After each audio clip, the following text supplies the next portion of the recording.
Alrighty, welcome aboard. Ultimate Health on Joy 99.7 FM. Listen every Sunday, 2:05, we come alive. With me, Nortey by nature in the seat. And you on the other end, and it's complete. So, a Founders Day edition. Incidentally, 50 years ago today, we switched to drive on the right of the road. Enifa. My good friend Rita Akos Afriye of the Ghana AIDS Commission, happy 50th birthday, I think it is. If it isn't, I'm in trouble. Let me take some praise from Joe Metal.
You're most welcome aboard Ultimate Health on Joy 99.7 FM.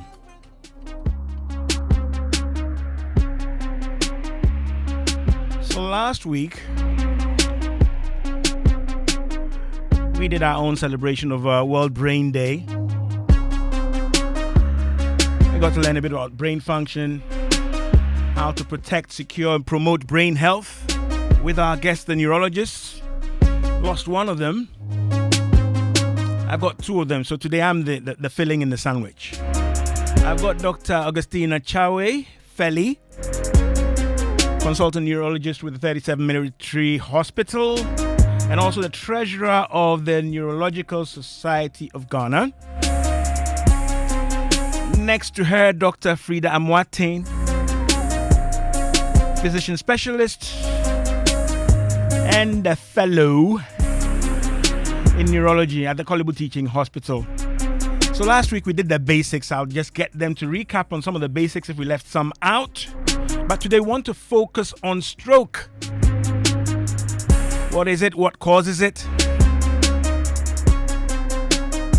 different types, signs, symptoms, what we should be doing pronto, fast. Any questions and concerns, join us on WhatsApp 055 11 11 997. We're live on Facebook and YouTube, and shortly I will activate the phone line so that you can get in on the action yourself. Ultimate Health, we're talking about stroke as a continuation or extension of World Brain Day. Docs, you're welcome. Thank you very much. It's an honor to be here. It's an honor to be in between the two neurologists. You're welcome. Thank you. How's the brain stuff going? I know it's a celebration. Many people think of just the day, but I'm sure there's been many events and things unfolding as part of the celebration. How's it been going? Well, most of it has been awareness, public awareness, media programs like this.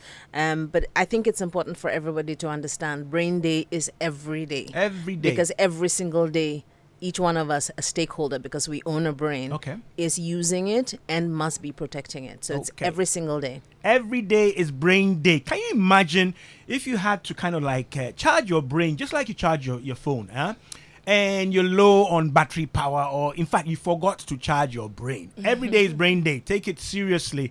And then that way we won't get some of the complications and related conditions and disorders that we're going to be talking about. Today we're focusing on stroke, a medical emergency, a brain event. I want us to get clarity on what it is, right? What causes it? Is there any means by which we can prevent it or avoid the risk factors? And then we'll look at the different types. Different types of stroke. And again, we'll get into some of the features, presentations, and of course, management or treatment. Okay? Is my caption good enough? Perfect. Very. All right. So we will try and squeeze it into the 1 hour we have. So I will minimize my interruptions. Once again, we thank Platinum Dental for hosting our 3 elder clients and giving them a free screen and clean. All right, back to my neurologist. So, yeah, every day is Brain Day. But was there anything we left out in the basics before we move and get more serious and more advanced? Did we leave anything out? I'm pretty sure we left a lot out because we can talk about the brain forever. All right. But the main key feature was how to prevent deterioration of brain health and how to keep it functioning at its optimum. Okay. And once you have that down pat, then you are more or less okay. Okay. The details are for us to figure out. All right. Let's just hit on the key things you can do to keep and secure a healthy brain. What are the key things we talked about? Good health? Yes. Generally? So general good health would impact the brain. And then also we talk about good nutrition. We talk about social networking or socializing. Being out there is very good for the brain. Good sleep. Good continuous sleep is also very good for the brain. So we talked about nutrition, exercising, controlling your numbers. That is if you are sick or you have something like the hypertension, diabetes. Those are the numbers we speak of. Your weight, your measurement, your body measurements. BMI, right? Yes, your BMI, and then your waist circumference. So all those things. So like you said, general health would impact the brain health eventually. So just these big blocks, remember them. Stay healthy, stay active, sleep well, and then control your numbers. You should capture a lot of it and protect yourself, protect the head. Okay, yes. And then be in a clean environment. I think we also take that not for granted, and that's where we work as a community to make sure that our environment is clean, we have less pollution, etc. Okie dokie, as the folks in UK or in Britain will say, keep yourself in good nick, right? And avoid all those tobacco, alcohol, and those communities that you like to download and install, even though they are not part of manufacturer settings, right? Avoid them. Okay, so let's say we are in good shape, right? So let's start looking at some of the major things, common presentations, and one of them being stroke. What is a stroke? So a stroke is, in medical terms, a sudden new neurological problem. Okay. And the reason for that new sudden onset of a neurological problem is a vascular one. So it has something to do with a blood vessel. Okay. we can have neurological deficit or a neurological problem for a variety of reasons, one of which is a blood vessel or vascular problem. Right. So it has to be of sudden onset, Right. and where it comes from is a problem with a blood vessel, which is either a blockage in that blood vessel or a spillage of blood from that blood vessel. Okie dokie. Why the emphasis on sudden onset and it being new and not a pre-existing condition or event? When you say new, it wasn't there before. Yes. Right? And it appears and, should I say, unfolds suddenly. Okay. Right. Is there any reason why you used or chose the word new? Yeah, so it's very important and it must be emphasized every time we define stroke. Okay. I remember last week one of the questions someone asked was, I have numbness over months, and we made mention that do I have stroke? Okay. And we emphasized the question was, am I getting a stroke? Am I getting a stroke? All right. So then the definition becomes very important because it must be sudden. And like Dr. Chawe says, it has to do with the blood vessel, and anything that has to do with the blood vessel happens suddenly. And that is the definition of a stroke. So stroke, you cut off blood supply to the brain, and it comes from either you're blocking it or the blood vessel is rupturing. Okay. And once that happens, because it happens within minutes, seconds to minutes, you have that the symptom come on immediately. Okay. So the emphasis is always on sudden. If it is not sudden, we have other conditions, brain problems that would have started more insidious, very slowly. Okay. So then Over how time. it started is always very important. It is sudden, it takes our mind straight to the to stroke. Okay. If it is not, there are a number of causes. So then we'll take our time and then go through. Okay. Late comers, you are notified. We're in session. Class has started. Typically, my students will know I'll close the doors. And then they start waving at me. Oh, I'm here. I'm saying you're late. Right? But we're talking about stroke on Ultimate Health, Joy 99.7 FM with our guest, the neurologist. If you have any questions, concerns, we're live on Facebook and YouTube. And you can send us questions by WhatsApp 055 1111 997. Shortly, I will open the arteries or the phone lines so you can ask questions directly of these specialized guests. Okay? So, in my intro, I added the fact that it is considered a medical emergency, right? So I'm thinking that, well, if there's a shortage or a disruption or compromised blood flow to the brain, it's a serious issue. Well, can we explain this seriousness? Why does the brain need blood? Can't we hoard it and, conserve it somewhere and then once in a while give it more? Sure, absolutely. So this is the thing about the brain and its uniqueness as an organ. The brain does not contain any stores of oxygen, does not contain any stores of sugar, which it needs to be able to function. All right. Which means it's entirely dependent on the sugar and the oxygen being brought to it by the blood vessels. Okay. So if the blood vessels cannot bring it sugar, cannot bring it oxygen, it cannot function. So the brain can die. Absolutely. Whoa. And that is exactly what happens in a stroke. If the blockage is big enough, if the disruption of the blood supply is long enough, big enough, it causes death of the tissue. Okay. And that's exactly what we're trying to avoid. Okay. So you need the flow to be continuous. Absolutely. To feed and fuel the brain. So that it can control everything. To enable it to do all the wonderful things it does. Totally.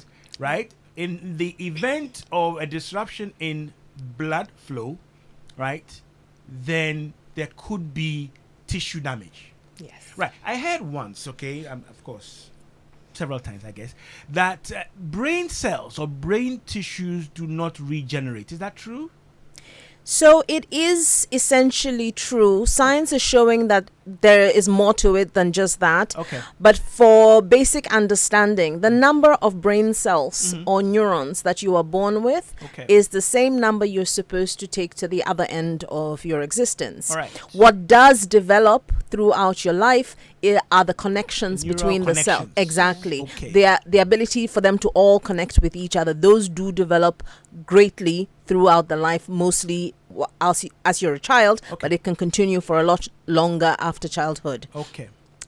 So once a brain cell has died because it hasn't received the nutrition that it needs or it hasn't received the oxygen that it needs, it cannot be regenerated. So it's not like your skin.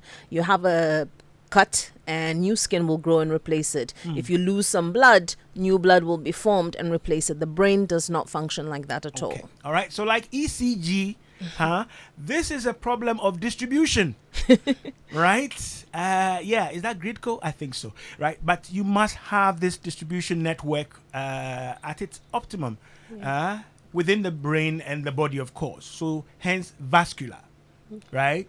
So when you add the cerebral vascular, then brain and then blood. Vessel, yeah. Oh, Charlie, we know things. That's why you are on Ultimate Health Joy 99.7. Okay, we've understood that part, right? So just like ECG and water, why the doom so? I mean, what could happen to cause a disruption in the requisite or adequate flow of blood to all areas of the brain? So I think here we're entering the territory of risk factors. And before Dr. Amoatin tells us the risk factors, I think we all need to understand so that no one out there thinks that we're talking about something abstract that cannot happen to them. Okay. Every fourth individual, so 1 in 4 people, will have a stroke. All right. We're 3 in here. Abeku's outside. Abeku, beware. So one of us is likely to get a stroke. Okay. That's number 1. Number 2, so that's everywhere in the world. 1 in 4 people will get a stroke. All right. The problem is in our part of the world, it is the highest cause of morbidity. So the disability you get after you develop the stroke is greater in our part of the world. Okay. And nobody wants to live with a disability. That's number 1. And then number 2, mortality. That means your likelihood of dying from that stroke is greater, unfortunately, in this part of the world than anywhere else. So it's not as simple as 1 in 4, oh, I was the third and it didn't affect me. Right. But if you do get it, your risks are a lot higher. So back to our topic from last time, prevention is key. And Dr. Martin will tell us about the risk factors. All right. So if you do get it, high likelihood that you'll be handicapped by it, morbidity. Right, you will carry some residual impact or damage. Absolutely. Right, which will show in your functioning. All right, and then you are at higher risk of dying from it. Mortality. Listeners, I want you to understand these terms though, because Abeko and I are, structuring some curriculum. We'll be doing class tests to distinguish between discerning and very discerning and highly discerning listeners. All right, so risk factors. What brings me closer to this thing that I should avoid or prevent? Okay, so then like Dr. Chawe said, last year, World Stroke Day celebrated on the 29th of October, and the theme then was every 1 in 4 persons will get a stroke. Don't be the one. So then it comes back to the prevention. So how do we prevent getting a stroke? Because the morbidity, yes, you'll be disabled or you have some disability, but it just goes beyond you. Because you think about breadwinners, you think about your social impacts, the economic impacts, hospital bills. It goes beyond the individual and affects all the way through. Can you, before you get to the risk factors, she brought it in when she said, 1 in 4 and all that. I skipped that and she brought it back. How prevalent is it? I was looking at some numbers for Ghana, for example, right? How prevalent is stroke generally? And I know in certain groups it is higher, right? So then it's said that almost, like we mentioned last week, almost half of the population, the world's population, almost 4 billion, will have some form of neurological problem. Okay. And out of that, about 84% is made up of stroke. Whoa. Yeah, so stroke has a pretty high prevalence. Okay. And it's not going down anytime from the predictions that have been made. It's only going to get worse, unless that is why the focus really is on brain health, prevention, and then staying healthy. Okay. So then stroke causes quite a significant problems in prevalence wise and then incidence wise. Okay, I can say my family hasn't been spared. So my dad was a doctor, gynecologist. Unfortunately, touch him. Right, later down the line, my mom, who will be 87 in a couple of days, also was touched. So I've always done these programs emphasizing that, in fact, when we look at our part of the world, no family is spared. Right, whether you have direct family history or indirect, this is serious business. So sit up, right? Put your seats in the Completely. upright. I don't think there's anybody in our population who doesn't know of someone who has had a stroke, and it's usually closer than you're comfortable with. That you want to think. Okay, Yes. right. Back to risk factors. I hope your seats are upright and you are listening. Okay. Yes. Okay, so when we talk about risk factors, what would make you more likely to get a stroke? And we have grouped it into two. Ones that you can modify, that is do something about, and ones you cannot do anything about. Okay. By virtue of the fact that you exist or who you are will make your risk higher. Modifiable factors, and those are the non-modifiable ones you chose to go and download yourself. Exactly. Right? Yeah. It's like going into a shop and say, give me hypertension, give me this, wait 2 CDs, wait this, and then the rest is Thalia. Right? So modifiable is those you can avoid, you can do something about. Absolutely, okay. yes. So then the non-modifiable. Let me start with the non-modifiable because we can't do much about it. So for the non-modifiable, you have the gender, being male. Being male predisposes you to getting a higher prevalence of getting or chance of you getting a stroke. Then the age. As you grow older, the blood vessels get weaker. You have more atherosclerotic blood vessels. Your risk factors sort of go up as you are aging. And then the blood vessels also get weaker as you are aging. So then your risk factors also for stroke also goes higher. Then being African, people of African descent has been realized or noticed that, yes, we have certain genes are coming up. That is being blamed on that, okay, because we are Africans and we have this gene, our risk factors for getting hypertension, which will predispose you to stroke, is higher. Then we also have maybe first family, like you're saying, your mom, your dad, family history. So once you have a positive family history, the likelihood that you may get a stroke is high if you don't control your risk factors. Okay. So instead of dwelling on what we cannot do anything about, we tend to put more focus on what you can do something about, because that alone, controlling your risk factors, will reduce your chances of getting a stroke by more than 60%. So it's a very good chance. Whether you're male or not, you can be male, but you can handle these modifiable ones. And you will be fine.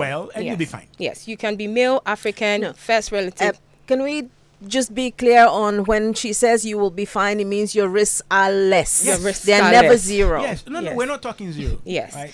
Very important for the listeners to understand. Never zero. The risk factors or your risk will go significantly lower. But there should be an allowance for Africans. Some of these things are tipped in the wrong direction. Just by virtue of being African, you should get some UN allowance. Yes, go ahead. And so for the modifiable ones, let's talk about hypertension, because it's it is the commonest cause of stroke, especially in our parts of the world. Hypertension, that is high blood pressure. All right. So then high blood pressure is one of the biggest causes. We have diabetes, that's the sugar. Okay. Then we have obesity, Right. alcohol, illicit or recreational drugs. Then we have sedentary lifestyle, not exercising enough, not eating well, nutrition wise. So it goes to talk about the main things we spoke about last week, just keeping healthy. So once you keep healthy and you keep your numbers in control, that's the hypertension, diabetes, your weight, and then your body measurements.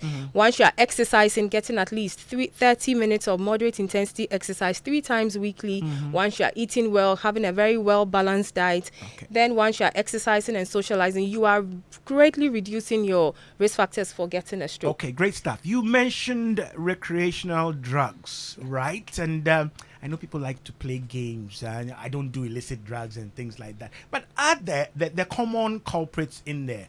What would you call some of these key ones? Tobacco is one of them, isn't it? Yes, Yeah? it is. Alcohol is. Yeah?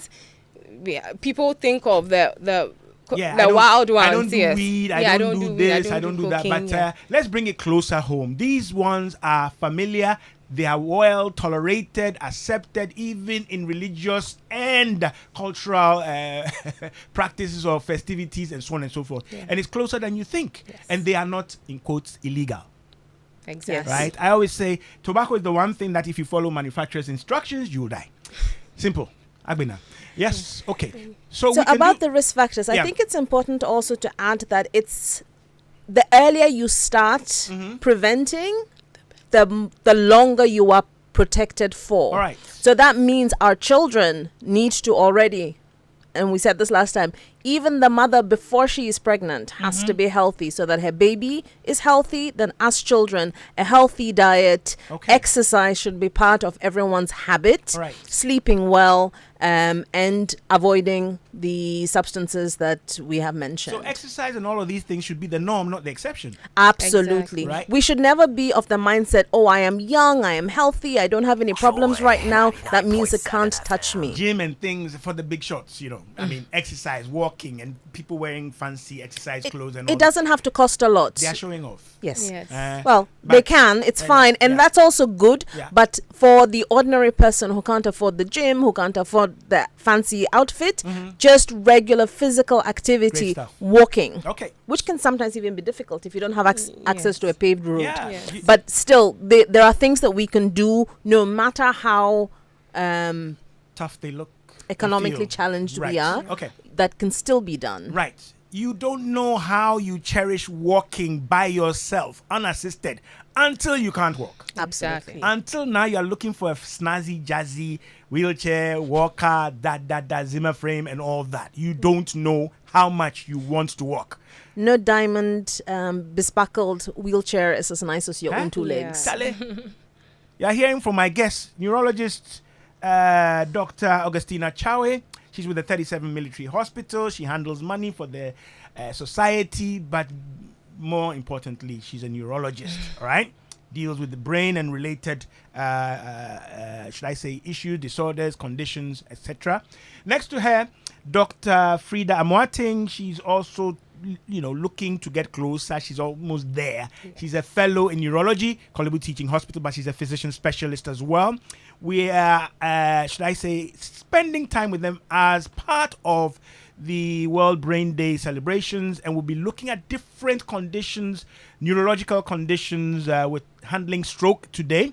So if you have any questions, 055 11 11 997. We're live on Facebook and YouTube, and shortly I'll activate the phone line. In fact, let me do that. 030-221-6541. 030-221-6541. You can get straight into the brain, yes, the call center here, and ask them the questions or share some experiences. Good afternoon, Papa Niba Kumpe. Hey, is that me, Charlie? I'm the big man. Wish my daughter who turns 15 today a happy birthday. She's Mami Abna Inshra.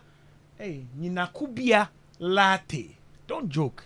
From Sir Latte of Presec staff for basic school. Okay, I have a few more. Let me quickly run through them as my brain permits. This one says, Nana Kwesi says, numbness. Where's the numbness? My numbness happens once in a long while.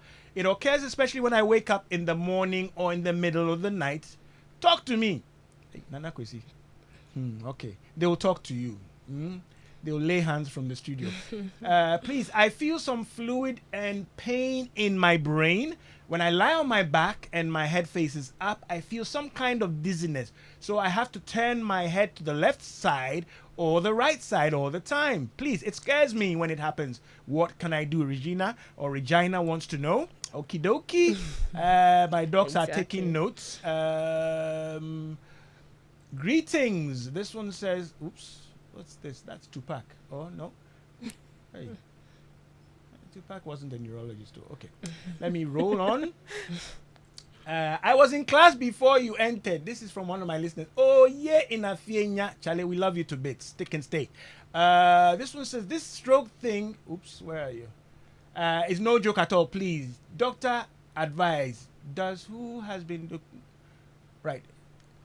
As a person who has been diagnosed years back with hypertension, right, and don't go for checkups, but they always buy their medications when they run out of them, okay? So looking for advice for people who just take their medications, they don't go for reviews and all that, and it's been a long time they were told, I'm hypertensive, I've known it, and I'm there, right? Any advice for such people? Sure. It is... Let me start the answer to that question in this form. Every second adult, so 1 in 2 adults in Ghana, and by adults we mean somebody above the age of 18, has hypertension. 1 in 2? 1 in 2. It's about 46-47%, so that's essentially 50. Every other one. Say that again. 1 in 2. Every other person almost every other person who is an adult above the age of 18 in this country has hypertension. Hypertension being high blood pressure. Clinically significant. Blood pressure that is 120/80 is normal. Okay. Anything above that, there are categories. So it's pre-hypertension, it is hypertension requiring medication, etc. As the numbers go up.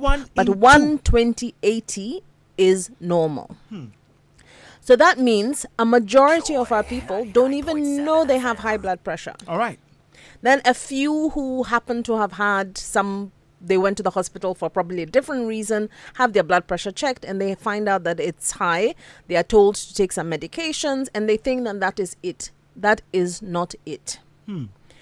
You have to keep going for review. It doesn't have to be once a month. Every few months is enough. Right. Or even once or twice a year, depending on how well you are and how you are. Call some names for you. There's some stubborn people who absolutely. We argue. see them every single day.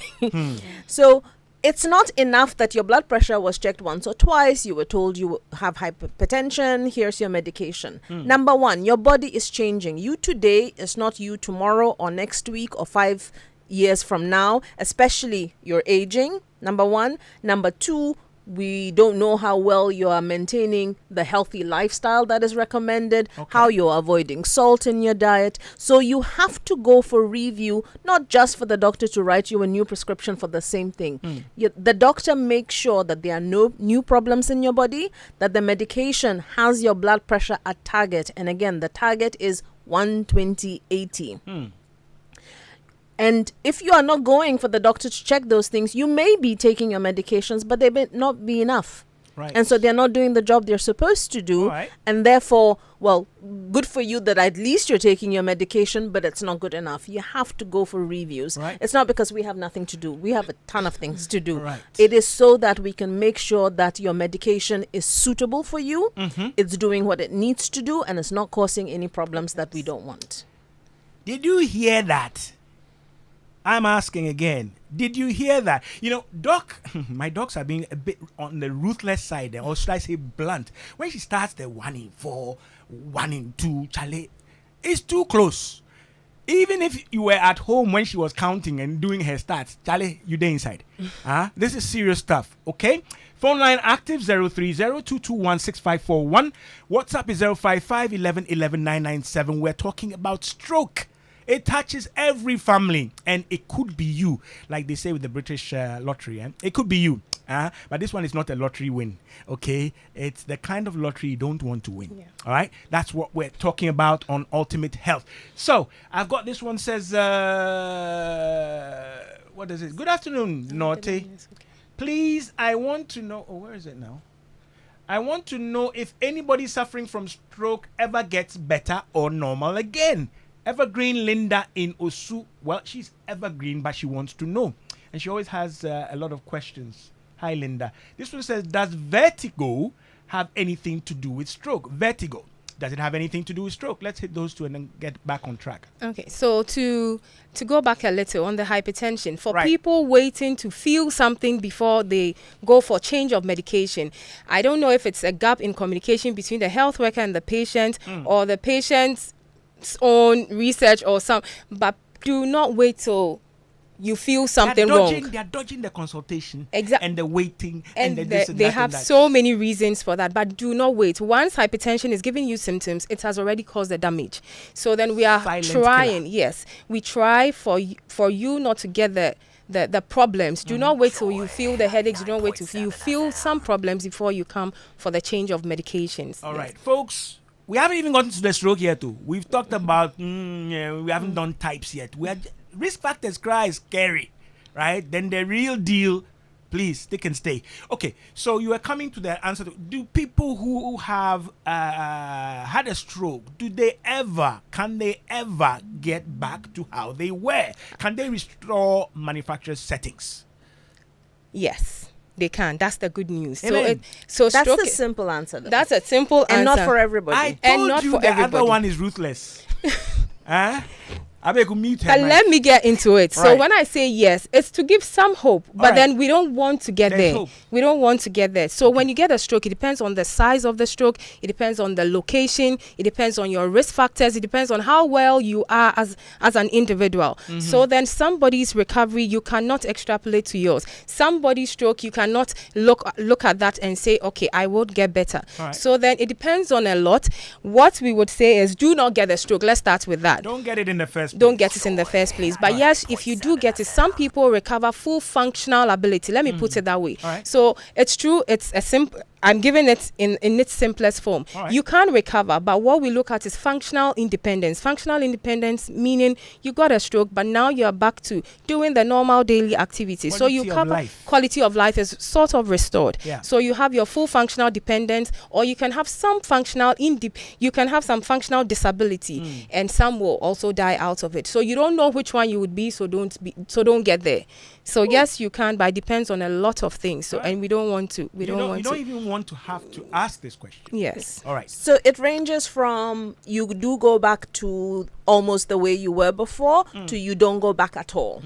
Most are somewhere in the middle. Okay. Yeah. So that means you have incurred some deficit, which is a problem. Okay. Then I think it's also important to note that it also depends on, as she said, the size of the stroke, how healthy you are, how young you are when you get that stroke, and you don't ever want to get that stroke, and how quickly you are able to get to the hospital, and the hospital having the infrastructure and the medications necessary that can potentially, and it's only potentially, reverse the stroke. That means you have to get into the hospital and get all your labs and get your scans done within the first 4.5 hours call of in the the prayer stroke. warriors to be.